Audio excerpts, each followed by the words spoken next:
And we're coming in live. I think we're live na. Let's check.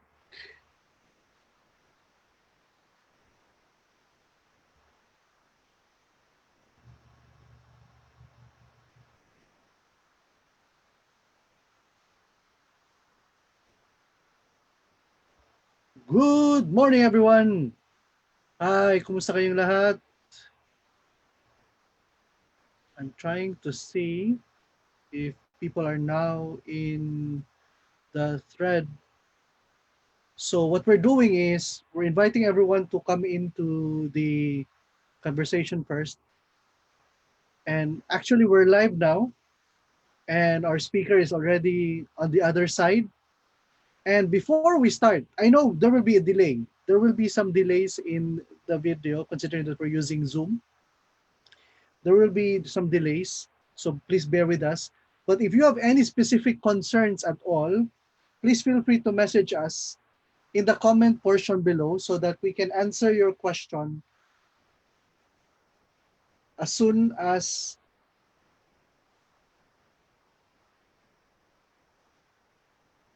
So just feel free to post in your question in the comment portion of this video so that we can answer them.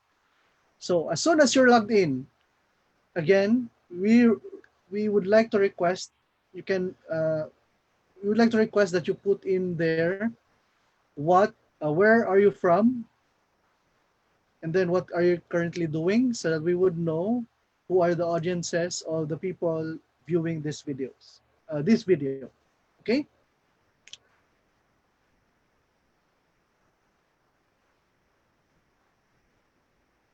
Parang mga antok pa sila. Good morning, Della Silly. Good morning, good morning, good morning. The next speaker is actually on board na rin, si Sir Jeremiah. Hello, Sir Jay. Good morning. So we're still waiting for everyone. So while waiting for everyone, I would like to uh, remind others that this topic is very important. The topic that will be discussed right now is important to you as a virtual professional. That's why before the presentation, we would like to remind you again to focus on the session. As much as there will be replays, nothing can replace live session with the actual speaker like Miss Jane, who is here live today, ready to answer your question. Okay? Second, I hope you have already your notebook and pen so that you can write all of the learnings that you will have in this session. Third, if you have questions, feel free to ask at the comment portion below. I would suggest that the questions will be raised siguro after the session has been done so that we can maximize the time on the learning, and then another time to answer all of your questions. And then at the end of the session, please feel free to leave some feedbacks also to the speaker so that the speaker would know kung ano nang nangyari. Currently, marami-rami na rin ang nakapasok. Good morning, everyone. Our speaker tomorrow, Hilmar, is also watching. Hello, Coach Hilmar. And everyone, since almost all, siguro iba papasok pa lang, at exactly 9 in the morning, I will introduce the speaker. Actually, the speaker is on the other side na. And I think you can see her on the screen siguro as soon as she talks. Okay? So please feel free to message us. Where are you from and what are you doing right now? So that we would know. Okay? And since it's 9 in the morning, it's high time to introduce our speaker, because our speaker is one of the Philippines' leading SEO strategists. But before that, we should know that Miss Jane is an electronics engineer who quit her job and decided to become a digital professional since 2008. She is currently a digital marketing engineer. May branding siya. Digital marketing engineer and the chief executive officer of Jazz Online Solutions. an affiliate marketing agency that helps entrepreneurs improve brand visibility and grow their revenue through affiliate marketing. Now she is also one of our esteemed colleague in the digital jobs training program of DICT, and she's a full-time mom transitioning from a corporate to a digital career lifestyle. Okay, since it's 9:01, I'm excited to introduce to you our speaker, Miss Jane Maghanoy. Hello, Ma'am Jane. Hello, sir. Good morning. Good morning po sa lahat. Thank you very much for being in your show. Your show kasi today you will be sharing to us about search engine optimization for virtual assistants. Okay, so ma'am, Yes, sir. I'm turning over the con to you so that you can start. Yeah, okay, we will start now. Okay, so sir, thank you for inviting me in your talk. No? So, okay, so again, guys, good morning, everyone. So let me just share my screen muna, no?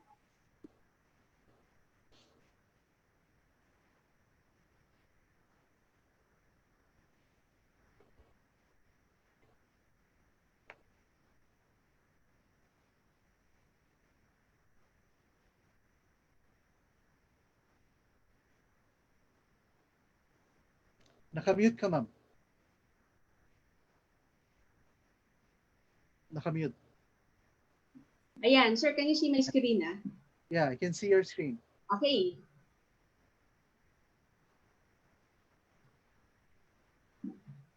Okay, good morning, everyone. So again, we are going to talk about SEO, so Search Engine Optimization 101 for virtual assistants. Okay. So for this morning, we will discuss actually an introduction to SEO, and then we are going to talk about keyword research, and then we will talk about on-page SEO, technical SEO, and link building and outreach, and what are the opportunities that awaits for you when you want to venture into SEO services. So yun yung pag-uusapan natin this morning. Okay. So this is a general overview about SEO. So first, ang tanong kasi is, ano ba yung SEO? So actually, si SEO kasi, it stands for the word Search Engine Optimization.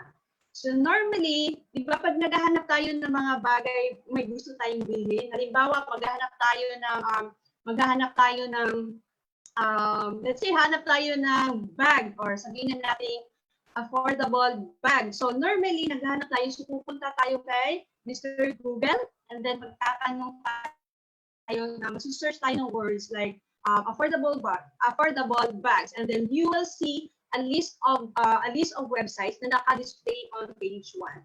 So that part actually there is yun yung parang when it comes to SEO, yun yung part na gusto nating ma-achieve na result wherein with SEO, we want to optimize a website, and then dapat ideally is we will rank on page 1 of search engine. So yun yung what we want to achieve for SEO. Okay.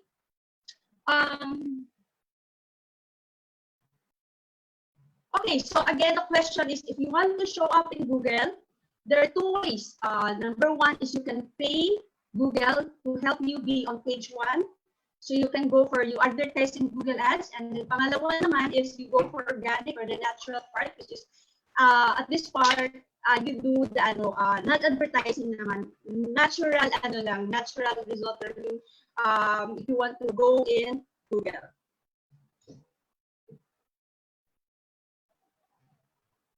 Okay, so let's say for example, mag-search ako ng drug test cups. And if you will notice, pag nag-search ka, meron dun sa top, pinaka-top, may nakalagay na ad. That means that particular company is paying Google para nasa page 1. So, pag may nakikita kayo again na says ad, so ibig sabihin yan, that company is paying Google Ads. So, tawag that is Google AdWords. Now, on the other side naman, let's say I'm going to input I'm going to search Suboxone test strips. So if you are going to look at it, ito lumalabas, let's say walang ganito lang siya. That means yan yung organic, that is for organic results. So we're using SEO for that one para mag-rank siya on page 1 of the site. Okay, now, when it comes to SEO, ang pinaka-importante kasi, so we rank, we generate traffic, and at the same time, ang pinaka-end na result that we want to achieve is that we want to help the client generate income through organic search. And normally, again, ang kailangan ni client sa atin for this one is we can able to help them generate revenue through organic search. So if you show, I'm showing here, it's a Google Analytics, no? So again, ito yung parang, kumbaga, ito yung pinaka-endpoint na gusto natin ibigay kay client when you do SEO or Search Engine Optimization. Okay, with SEO, maraming ano with SEO, no? But there are SEO facts. So, si SEO, it's not a one-time event. It's not a one-time event. It's a long-term activity. So, it's a process. And normally, hindi po, there is never a guarantee na may magsasabi na guarantee ka talaga on page 1 or the number 1 rank. And the third thing is SEO guidelines is changing all the time, and SEO rankings change with them. So lately lang merong bagong updates to SEO. I think, if I recall it right, something to do with the core. So normally merong mga changes like if meron mga terms na panda, penguin. So, yun, marami mga along the way, nag-change yung mga parang nila, guidelines. So, yan. Okay. Okay, ang question is, paano ba, how does Google works? So, sa dami ng mga websites, sa dami ng blogs, no, paano nga ba nag-work siya?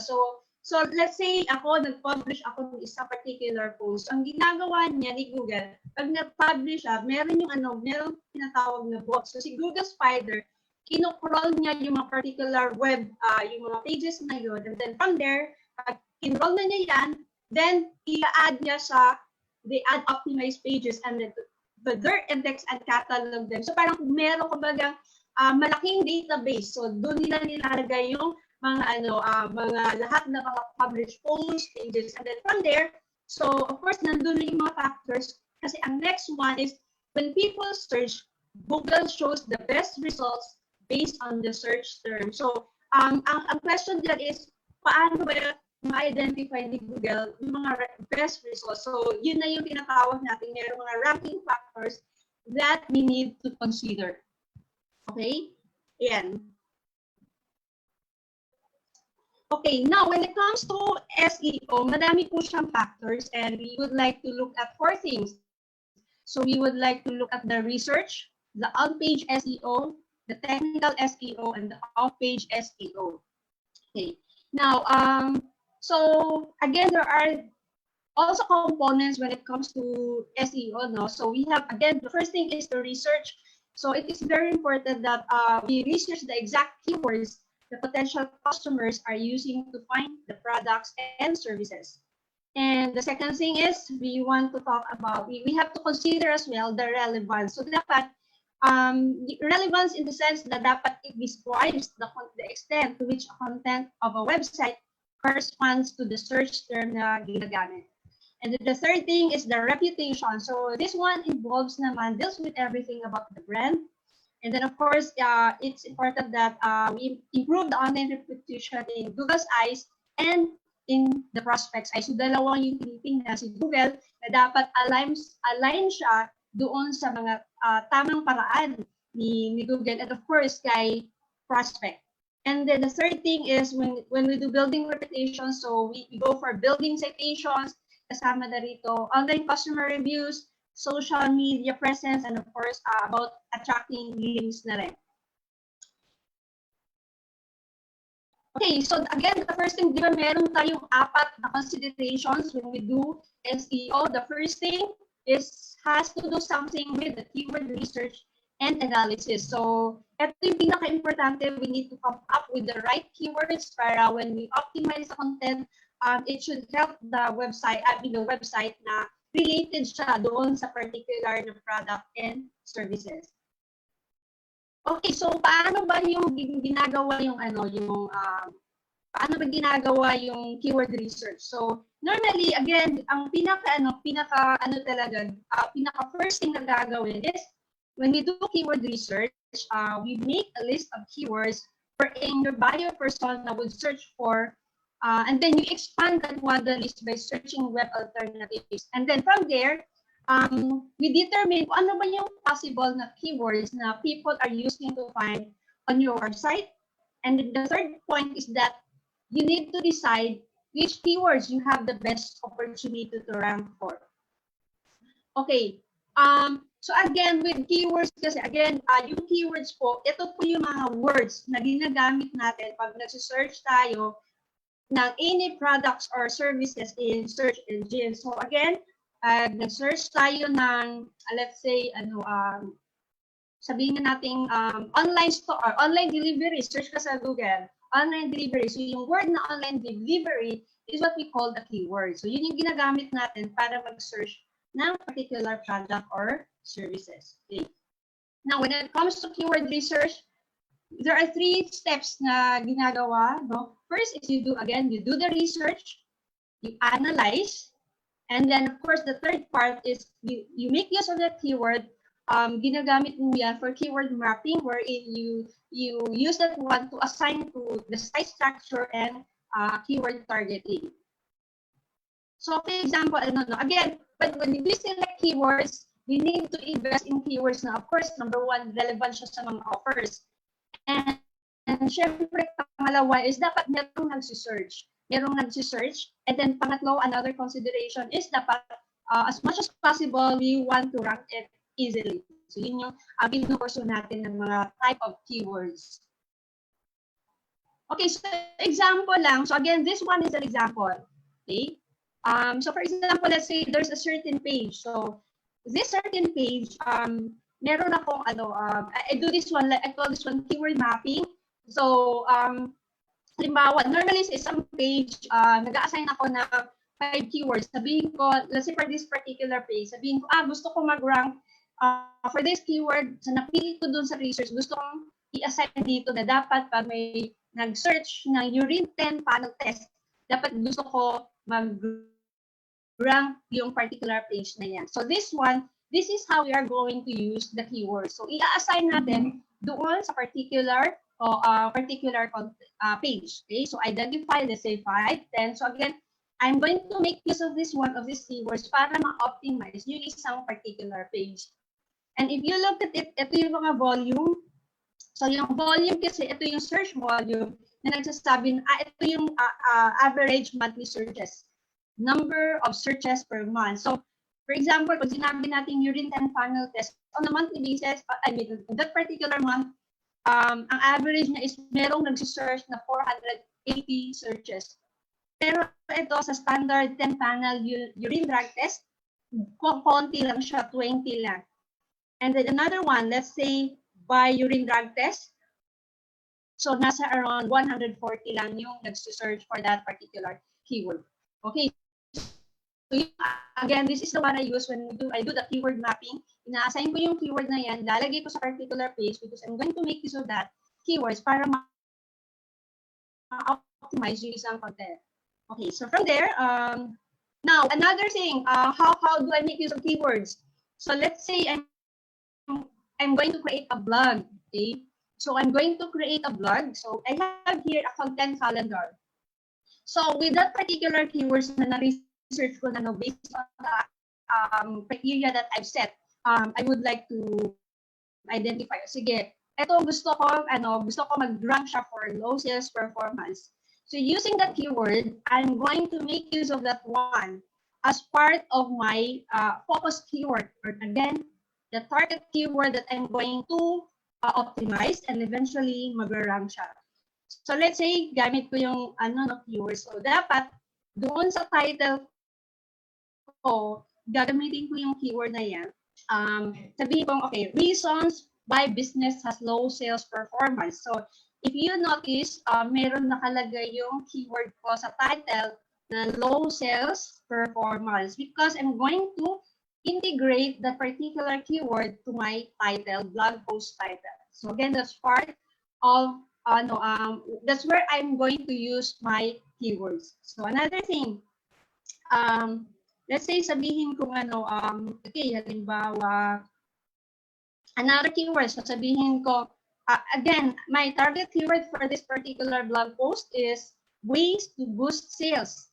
And then from there, I'm going to create a content wherein my title could be 7 ways to boost your sales online after coronavirus pandemic. So the content there, I'm going to list ways on how to execute this way. So again, I'm making use of keywords to do content creation, and then from there, optimize the content. And yun, it's a process para mag-rank siya eventually. Okay? So yun yung gamit natin sa mga keywords. Okay, so we talk about keywords. Now, after that one, so we are going to talk about naman on-page SEO. So sa on-page SEO naman, it talks about the internal part of the website. So kasama na doon may mga factors like the title tags, yung meta keyword, yung description, yung sa alt attribute for image, H1 or H2 header tag. So yun yung parang, ito yung pino-consider natin sa on-page SEO. Okay? Now, if you, for example lang, no, I wrote a blog post, so parang nag-optimize ako ng particular website. And then, ang ginamit ko na keywords is image annotation online jobs. So, nag-rank naman siya ang page 1. Nasa number 10 nga lang, pero somehow, nakapag-generate ng traffic.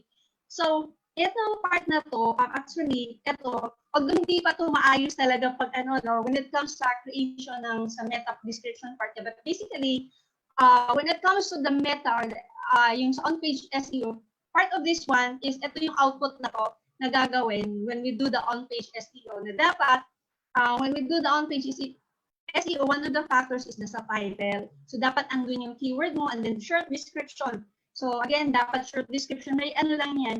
Dapat may specific na short description lang na dapat hindi siya truncated. But at this point, medyo truncated lang siya. No? But ang ideal talaga is dapat hindi siya truncated. Ang ideal. Yun yung dapat ideal when we do consider with the part here ng meta. So again, the meta part here is part of the on-page SEO. This is just part of one of the parts of the on-page SEO activities. Okay, now, okay, so again, we talk about keyword research. We talk about on-page SEO. We will now talk about technical SEO. Now, with technical SEO kasi, it has something to do na with the technical side sa loob na ng website. And marami siya mga factors like the crawling, mobile performance, site architecture, page speed, indexation, XML sitemaps, robot text. So, ayan, marami pa yung mga factors, no? But these are the basic things when we talk about the technical side of the SEO. So, yung site architecture, it has something to do paano ba naka-structure yung site mo when it comes to URL. Another thing is a page speed. So, again, marami yung consideration when it comes to the technical SEO. Okay, sample lang with page speed. So, halimbawa, nag-test ako ng ginawa ko sample yung website ko, no? So, page speed kasi is an important factor kasi dapat mabilis yung yung speed ng pag nag-load siya, pag nag-search, dapat mabilis yung speed ng website mo. Kasi ang tendency kasi niyan, pag mahina yung speed ng website mo, ang kadalasan, syempre, umaalis si visitor. So, and then factor pa rin na, again, dapat mabilis yung loading ng website mo. So, let's say ito, when we do the page speed, halimbawa, meron siyang range, like pag 0 to 49, medyo kailangan talaga yung workout yan. So, for example, sa akin, sa page ko, ito, nasa 11 na siya. Ibig sabihin yan, I need to work out on that speed. I need to improve on that one. So, that's the part now. When you do the SEO, this could be part of the services that you will offer when you do the technical side. So, improving on the page speed. So, yan. Tapos, pag nasa 50 to 89, okay, 90 to 100, yun yung score na dapat ma-achieve mo when we do the page speed. Another thing, sample, ito, so sabihin ko ito sa desktop, somehow, on average, pwede na, okay na, although that can still be improved, no? That can still be improved. Okay, okay, now, Okay, so yun yung general idea about technical SEO. Now we are going to talk about link building naman and outreach. So when we do link building and outreach, okay, when we do link building and outreach, okay, ganito siya. Yung goal natin with link building is we want to acquire links to a particular website because, again, that's one of the factors that can help also with the keyword ranking. So let's see this one, for example. Okay. So I had an opportunity where I was invited for an email interview with Southeast Asia. So we were talking about having a home-based career. So I was invited that one. If you notice here, nilagay lang dito na visit MAGHANOY's website here to learn more about work at home and contact our questions. So basically with link kasi, ang gusto nating ma-achieve is malagay natin yung link, yung website ko doon sa particular website. So pag i-click mo yan, that will actually redirect to my website. So yun yung goal natin when we do the link acquisition, we do the link building activity. Okay? So yan. Okay, now when we do link building, marami yung when we do the link building kasi marami yung strategies. But let me share with you a few things na nasubukan ko na rin. So dati pa to, yung number one is yung blog commenting. So actually matagal na tong strategy. Others don't like this one. Pero personally, kung hindi ka lang naman kung maayos naman yung pag-comment mo, it will actually be parang pwede mo rin pa rin siyang magamit. So one of the strategy where we can use with link building is blog commenting. So ang ginagawa dito is you find relevant site. So you find relevant site and then from there you post relevant comment. Of course, ayaw mo mag-spam. Do not spam. Again, you have to provide value na pag nag-post ng comment, that must give an insight or a value para pag nabasa ng tao, ng reader, dapat nagbigay sa kanya ng tulong. Hindi lang basta-basta na post na nice post, hindi pwedeng gano'n. Yung great article. So, parang, again, it must have, meron naman dapat. Okay? Hindi dapat yung basta-basta ka na nag-comment. Okay? So, let me share with you an example. Okay, so I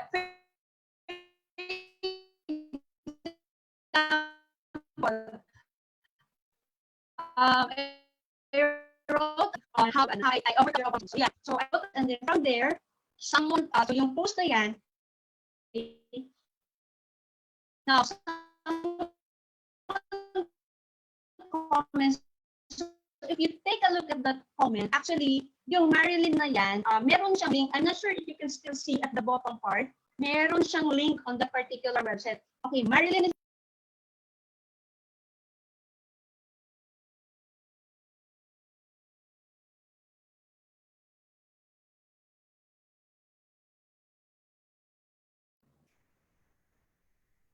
Hello everyone, medyo naputol ang connectivity ni Miss Jane. Actually, Miss Jane is from Iligan and we're trying to recover her. Okay, Miss Jane is coming back. medyo Hello, nawala. Miss Jane. Okay, Miss Jane. Nawala. Okay, yes. Saan part ba ako nawala? Doon sa blog commenting, you were emphasizing about blog commenting. Saan? Okay. Okay. Okay. Share screen Sige, po. medyo nawala, no? Sige. Okay. I'll go back now with blog commenting. Opo. Okay, sige. Pasensya na po Right now, I'm getting another provider. Kasi medyo challenge talaga ngayon. So, I'm getting another one para to support this. Anyway, sige. With the blog commenting. Thank you, Sir Ben. Sige. Sige po. Okay. Again, I go back. So, let me get back again with the blog commenting. Again, yung sa blog commenting, ang gagawin natin dito is we find relevant blogs, we post relevant comment, and of course, we do not want to spam. We need to provide quality comment. And then the goal here is to start the conversation. Okay. Now,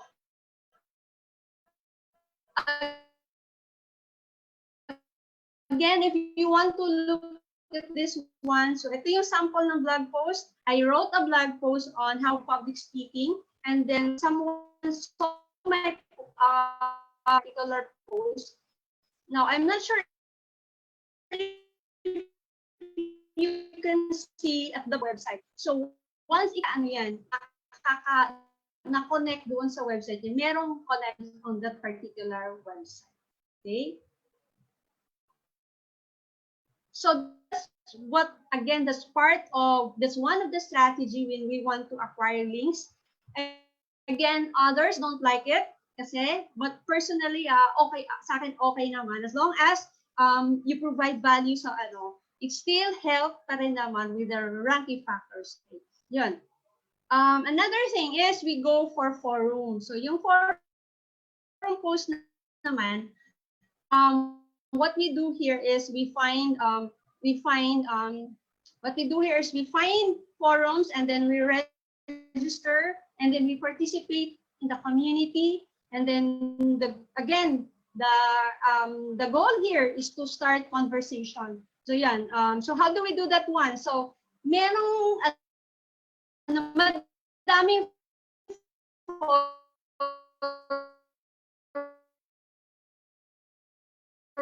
forums, no? So,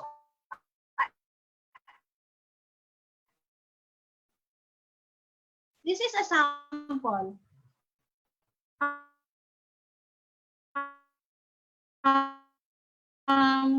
Forum,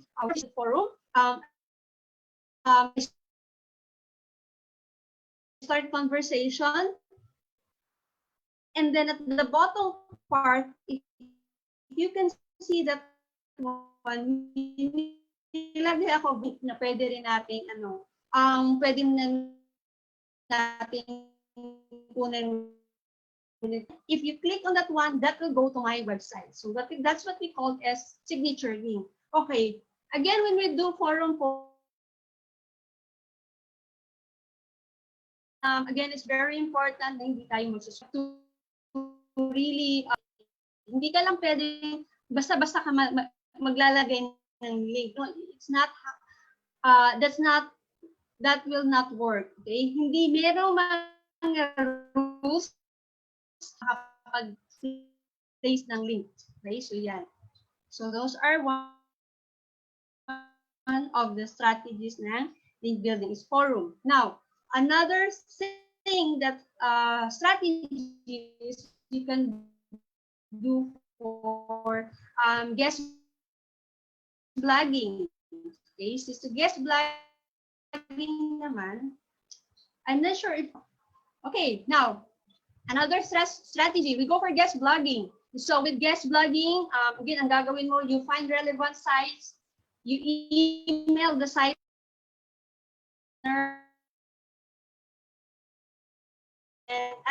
and you coordinate with them. So with that one, when you handle it, ang pinaka-goal mo with guest blogging is you want to have your content published on their site. So again, yung goal ng guest blogging. Okay?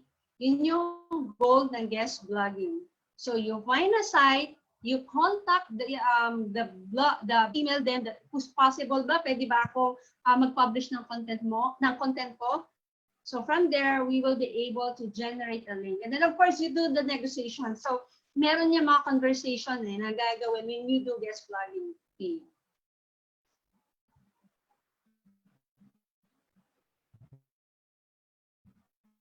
Another thing is, okay, so ito yung sample. So may pala akong template na ginagamit. Of course, it must be customized. So yun. So email them, and then eventually, pag pumayag yan, then then po pwede ka. So you can just send the content and have it added on their website. Okay, so ayan no. Now, another thing is we go for resource link building. So resource link building naman, ang ginagawa dito is it's a process of acquiring links through a resource page. So ang question, ano ba yung resource page?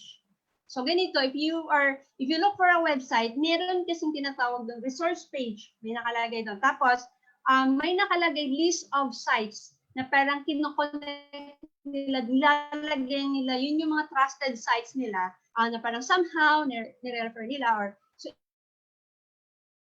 it's a directory. So if you notice, meron mga link of sites na naka-indicate doon. So what you are going to do with that one is, again, you find with resource link building, ang goal mo is, again, you ask the website owner kung pwede bang maglagay ng website mo doon sa directory nila. So again, it's a process.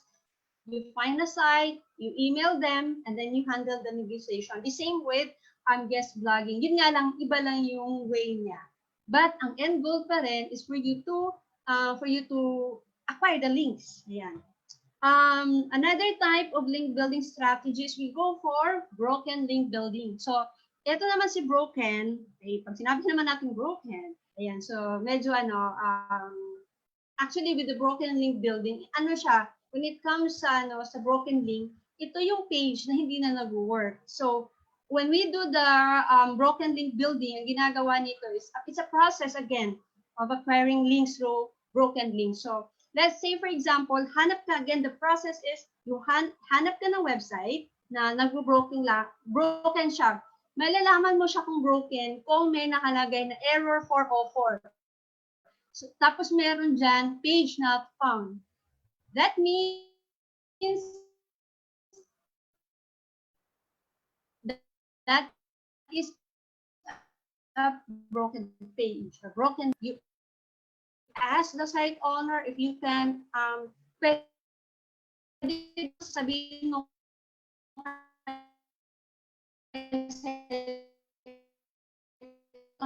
pwede ba nating palitan yung broken ones, yung email. Again, there's a negotiation. So, pag sinabi ni website owner na okay, pwede kang so they will agree, then of course merong the next time is bibigyan mo yung link ng website mo, short description, and then add ka na ni mo.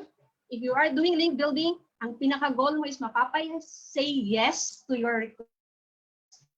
So yun yung ginagamit natin when it comes with broken link building. Okay. Okay, now, generally sa buong process naman, when we do the SEO strategy, ang una, again, to summarize lang, we first do the keyword research, and then once we have the keywords, we create content around that particular keywords, and then we optimize the content. So pag na-optimize mo na, merong mga parang considerations when you do the content creation. So i-optimize mo siya around that primary keyword. And then another thing is you promote the content. So dapat beyond sa content creation, syempre, dapat ipo-promote mo yung content. Kasi pag people don't know about your content, then paano yung, parang kumbaga, mahihirapan tayo, somehow when it comes to the ranking. So syempre, people needs to know that your content exists. So gagawin mo yun, magpo-promote ka on your content. It could either be through blog, social media, so it could be through your email, kung meron ka ng email listing. So maraming mga ways on how to promote your content. And of course, again, ang last part is for you to earn links to your content. So yan. So yun yung, in general, yun yung process ng SEO, no? Okay, okay, so yun yung general when we do, general process when we do SEO. Okay. Okay, now we are going to talk naman okay, so I've already mentioned the overall process, no? So I'm going to talk about, as a virtual assistant, ano ba yung mga job opportunity for you when you want to go for SEO? Okay. Ito yung mga job opportunities that you can do. So first thing is, you can offer keyword research services. Now, note pala no, na when we do SEO, malaking scope kasi yan, malaki siya. So, if you want to learn, start first from parang simple lang, per block kayo. So, let's say you want to go first for SEO. Keyword research, yun muna, learn how to do the keyword research kasi sa keyword research pa lang, malaki na yung opportunities na pwede mong i-offer as a freelancing service. You can create a package out of that one. You can create like, sige, gawa ako ng ganitong list of keyword. Pwede mong i-sell that. Gawa ka ng parang package. Sabihin na natin, sige, I'm going to give you, let's say, 20 keywords na parang may feasibility na baka pwedeng mag-rank siya. So you do a package out of that one, then offer that one as a package. Okay, so keyword research and analysis. Number 2 is you can do link building. So sa link building, ito yung parang somehow pinakamadali. So merong guest blogging, merong resource link building, broken link building. So marami siya, no? But those are the basic things sa blog. I can create a package out of that one. Let's say you're going to say, do $50. I'm going to find you 50, I'm going to find 50 sites wherein I can do outreach. So, yung pinaka-goal mo is, sige, kukontak ako ng 50 sites and then eventually, pag sabihin na natin 50 sites and then pag merong na-approve na link, I will, parang bibigyan mo siya ng another pricing. So, you do the basic, you research, you give a particular, this is an additional of $10 for every approved blog post. So, kumbaga, with link building, and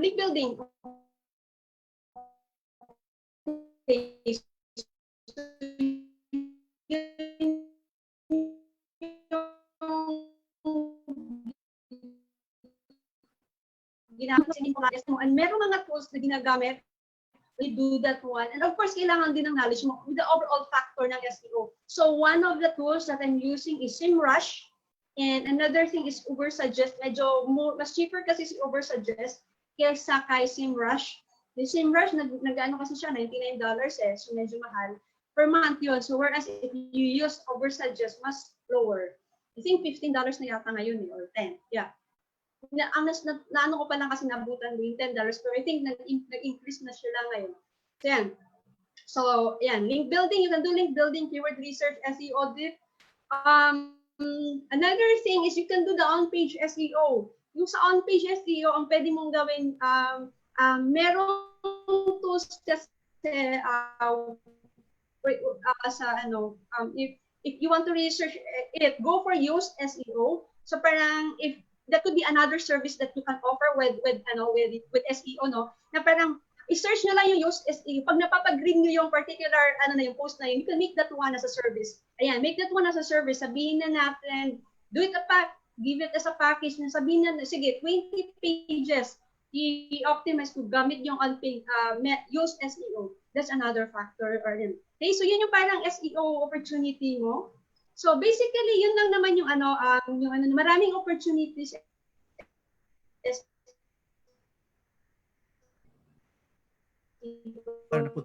Now, as I end,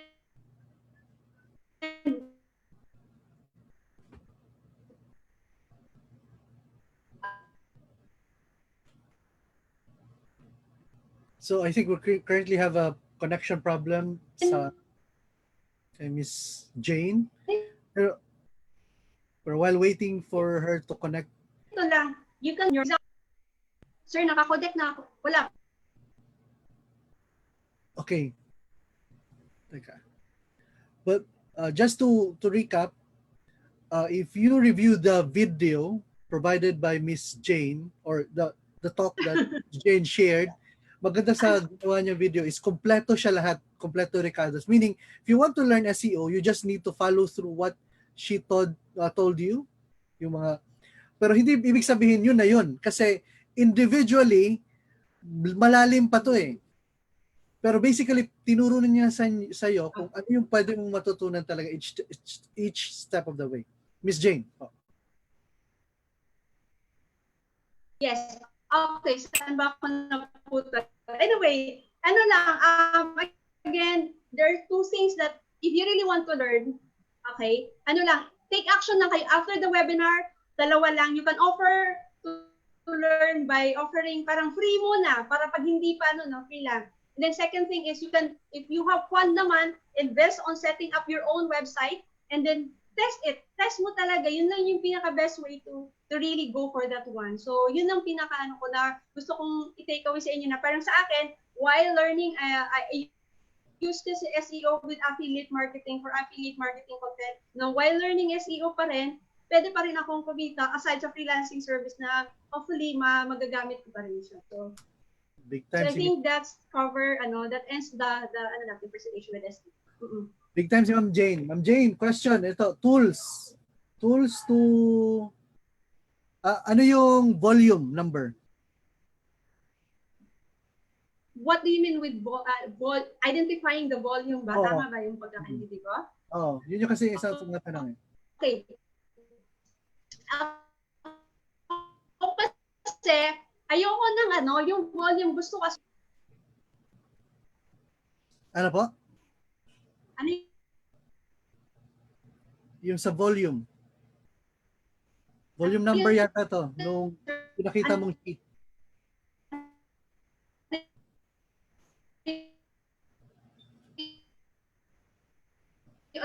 Ulit yun?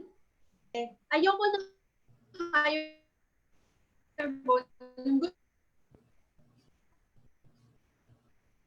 Okay, siguro sir?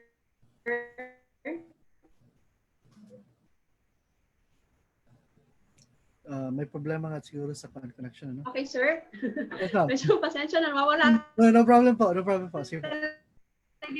Ayan. Sige, yung hindi nawawala. Okay. You were talking about yung volume, tama ba? Yung Volume, yes. Okay. Sa volume ko kasi, ayoko ng, as much, gusto kong pumasok sa long tail keywords. So, pag long tail keywords kasi, mababa lang yung volume niya. Sabihin na natin, kasi ang pinaka-goal ko is, dapat ko konti lang yung search kasi gusto kong mas mabilis yung ranking. So, parang ganun yung direction. So, merong meron search na nakalimutan ko lang yung KGR ratio. Search nyo sa, keyword, I forgot the KGR ratio. So, parang meron doon na parang may factor doon na pipili lang ng maliliit na volume para somehow mas mabilis yung kaysa makikipag-compete ka doon sa matataas. Pero yun, it will take time. So how about focus on the lower part? Sabihin na natin 500, one test 500. Yung mga maliliit lang muna. Ayan. Okay, to those who have any questions about SEO, feel free to message them right now because we still have ample time to entertain all of your questions. Ma'am, may question dito. Magkano po ang rate usually ng link builder? Rate. Actually, ito, depende kayo kasi yung magsiset ng pricing, no? Normally kasi, ang ginagawa ko kasi, when I do the pricing kasi, I always consider my baseline revenue. Parang ang palagi kong kino-consider is, ano ba yung, kasi every month kasi nag-goal kasi ako, no? Dapat yung kikitain ko para magka-survive. So parang ganun, may baseline lang ako. So, normally, kino-consider ko yung number of hours na it will take for me. Hindi ko kasi pwedeng, pero sabihin na natin, sige, for the sake of discussion na lang, no? Sabihin na natin nasa $250. Sabihin na natin po, again, that varies lang ha, pero i-consider nyo dapat na yung time nyo, yung baseline revenue nyo, and then, ilan ba yung package noon? Sabihin na natin nasa 50. Tapos sabihin mo, 250. Tapos for every approved post, meron kang additional na $5 per approved link. Kasi when you do the link building, hindi expect na hindi lahat yan ma-approve. There must be a certain point of conversion na sasabihin mo kay client na, sige, 5% conversion lang ang pwede kong may bigay. So you have to, so kung ma-achieve mo yung 5% conversion, so dapat tadamihan mo dapat yung i-outage mo. Again, probably around, I think safe na yung nasa 250 for that particular, sabihin na natin 50. The 50 links, outreach yun ha, outreach, ayan. Okay, next question po. What are the usual tools you use for search engine optimization. Tools used for search engine optimization. Okay, ang ginagamit ko po, SEMrush tools. Yeah. SEMrush, Google Keyword Planner, SEMrush, Google Keyword Planner, Oversuggest, BuzzSumo. Okay, para doon sa tama ba yung term? Meron, I forgot lang the word. Yung content kasi yun, para magbigay sa iyo ng content idea nung pwede mo. But in general talaga, yung SEMrush tsaka Oversuggest, yung talaga yung dalawa. If you want to find keywords, you can use Ubersuggest. So Ubersuggest tool by Neil Patel, the #1 digital marketer in the world, I think. Yes. Okay, next. Do you have a personal checklist po of do you have a personal checklist in SEO when creating a blog? Personal,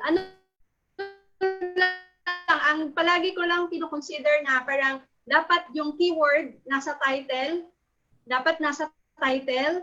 tapos dapat pag gumagawa ka ng meta description, dapat andun yung keywords din. And then dapat yung keyword nasa first paragraph ng content, and then dapat nag-appear lang siya ng 3 to 5 times. Ayun, ganun lang yung ginagawa ko.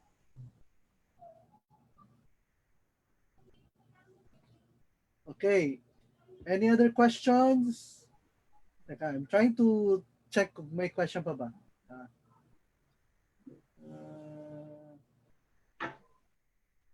Oh, by the way, Miss Jane, meron pa tayong mga audience from as far as Luzon and Malaysia.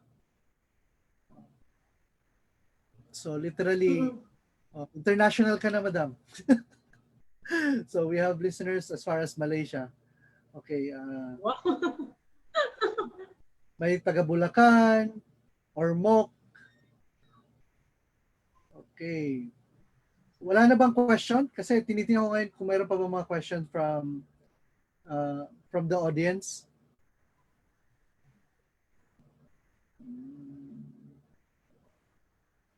Okay. Ano po ang mga free tools for link building? Free tools for link building. Actually, yun. Balik pa rin ako sa Oversuggest talaga ako, no? Makaano ako sa Oversuggest. Actually, we can make use of that one, Oversuggest. I'm really confident about Ubersuggest kasi it will show you not only the keywords but where you can get backlinks from. Andun na kasi siya lahat di ba? Parang yun lang yung kadalasan ko ginagamit. Oo. Ubersuggest, I think may free siya, di ba?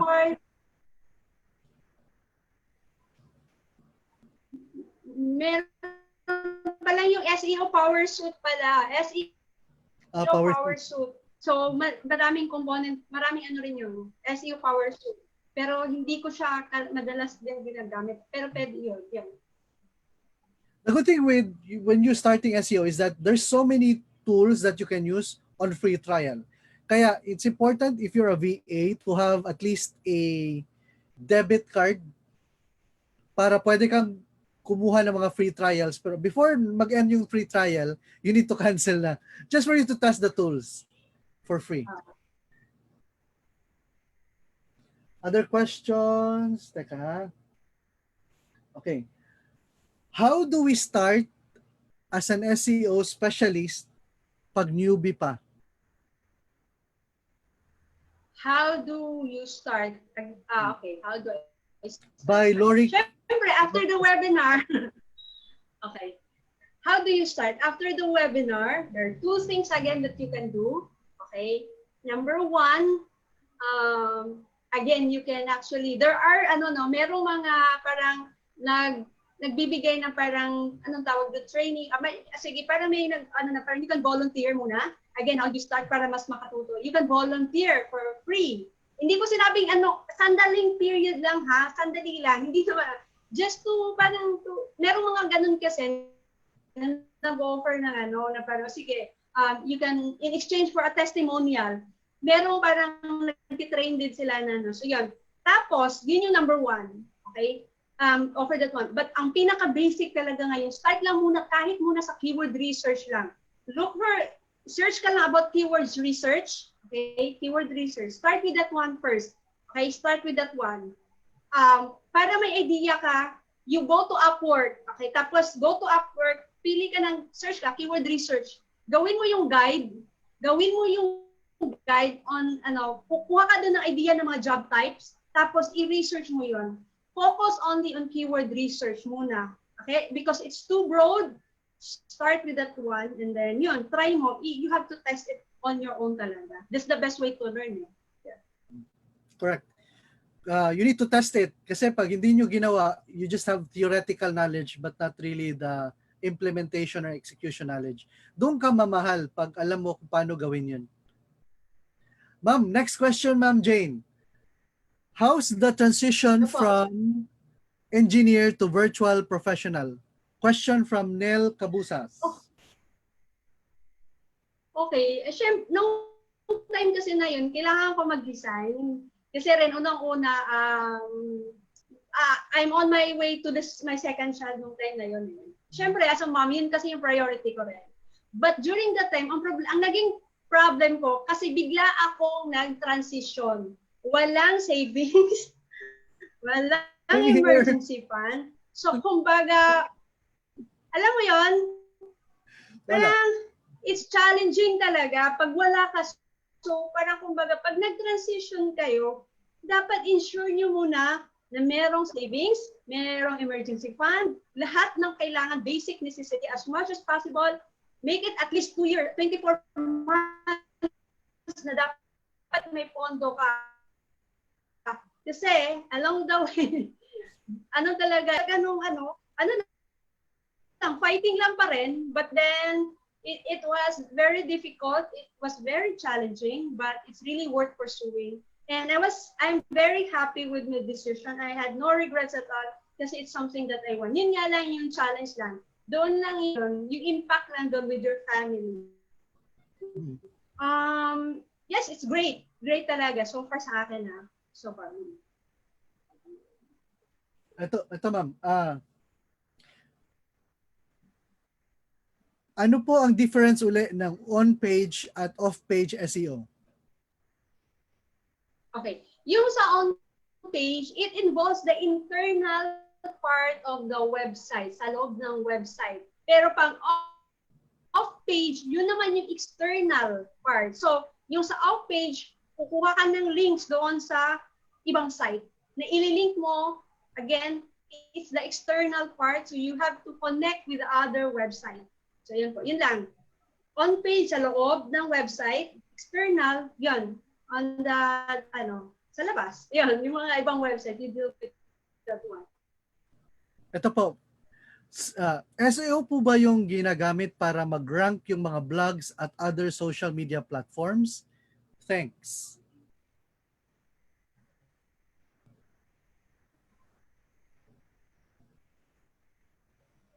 SEO ba yung ginagamit pag-rank? Yes, sir. Yung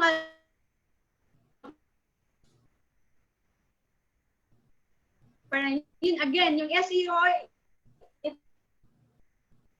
process na ginagamit natin to optimize para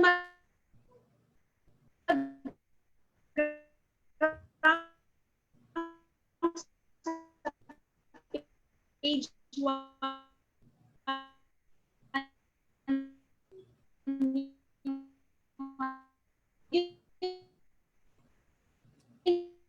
So may talaga may offer natin with SEO.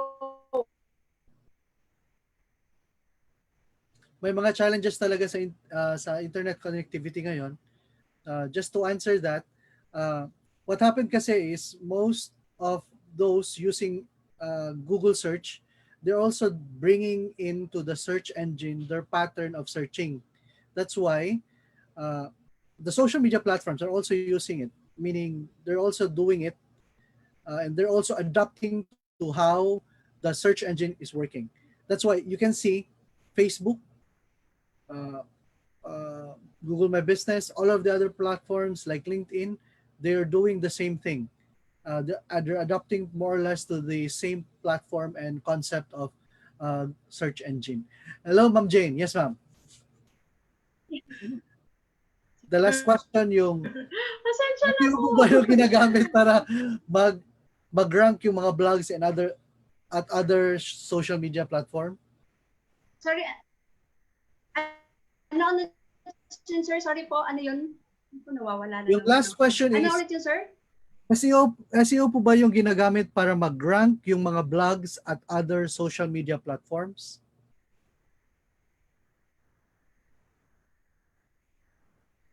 Yung ginagamit natin yung search engine optimization to optimize a website para mag-rank siya on search engines. Ayan. Yung mga blogs, ayun. Ito po, the other question. Are there particular free guides, courses, ebooks in SEO you can recommend for beginners? Okay. Dalawa po. You go for Neil Patel at saka sa international, ang inano ko si Neil Patel, tsaka si Dean Bryan, ang backlink ko. So yun yung now if you want to go local naman, you go for Kaiser Sage, tsaka si SEO Hacker, yung apat na yun. Number 1 pag international si backlink ko din, yung brand niya, backlink ko. Dean Bryans, I forgot if I got Brian tapos si Neil Patel, Brian din. Yan.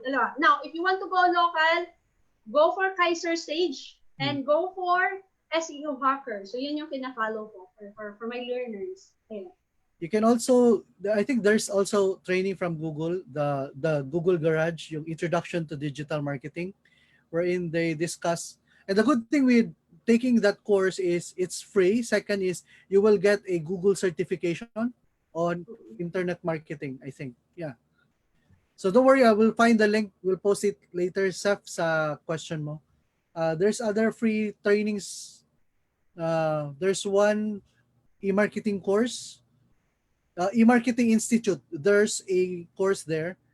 It's more of a text course, but the good thing is as soon as you finish it, you will also get certifications. So certification is also important when you're starting. Next question is Google itself also offering SEO services for a fee? So the firm will be prioritized when an item is searched? Sir, sorry, di ko marinig. Ano po? Pasensya na. Ano dito, sir? Si Google ba is providing SEO services for a fee? I think wala naman yan. Wala. Hindi, wala eh. Wala ko narinig. Wala. And that will be counterproductive sa concept nila on search. Yes. Yes, tama. Google is earning through ads. One of the major income earner ni Google is ads. So yung pinakita kanina ni Ma'am Jane, yung nasa ibabaw, sa ilalim, sa gilid, na mga ads, yun. Doon sila kikita. Okay. I think that kung wala na question, I think this will formally end our discussion on search engine optimization for virtual assistants. Ms. Jane, last words or last message to all the participants today. Okay, so yes, again, sir, thank you for inviting me to share. Okay, again, this webinar is a basic tool for you. Now, again, if you really want to learn, iba po yung theory iba po yung actual. That's the best, really the best way for you to learn. After the webinar, what you can do, invest something on yourself. Kailangan mo mag-invest Like, again, a one way for you to learn kasi hawak mo. Again, I go for affiliate marketing kasi. So, yung sa affiliate marketing kasi, parang habang nag-aaral pa ako, patuloy ako nag-aaral with SEO, I use a tool sa affiliate marketing. Parang gumawa ko ng website, tapos may mga affiliate product based on content, and then tinitingnan ko mag-work kaya ito. So, it's more on doing the case study. Now, while you learn, mahihit mo pa yung potential na makapag-earn ka pa while learning with SEO. So I think ayun, yun yung best way talaga. And then, if you want to learn on SEO, focus on 2 to 3 person or 2 to 4 to follow. Kasi pag sabi, alam niyo yung sobrang dami, na ano kayo, nalilipat. Ako, again po, yung sa international, 2 yung pina-follow ko. So yun, just, take action lang. Ganun lang talaga siya. That's the best way for you to learn SEO. So yeah, that's it. Thank you, Ms. Jane, and looking forward to another session with you in the future. Daghang salamat. Thank you everyone for participating. Catch you later. Thank you. Thank you, sir.